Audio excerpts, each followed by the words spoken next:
This is my review of the Craighill Summit card case.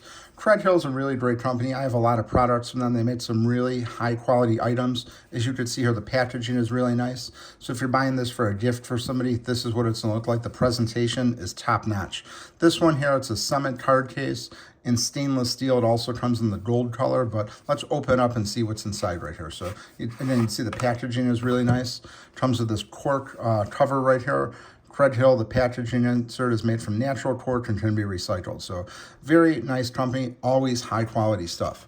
So you'd see here on the side here, it's a Summit card case, 4-inch by 2.7-inch by 1/2 inch, and it weighs 5 ounces. So again, they have the cork in here. So when you open this up right here, you can see this is pretty much like a handheld card case. It fits in your hand really nicely. You could feel the weight on it. It's got the Craighill name on the bottom here. When you open up, you just see it's very high quality.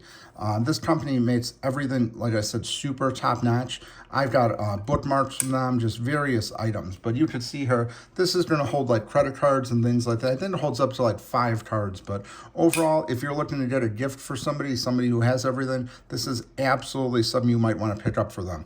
Again, Summit card case. This is in the stainless steel here, and it does come in gold as well. So highly recommend checking this out. It's a really cool item.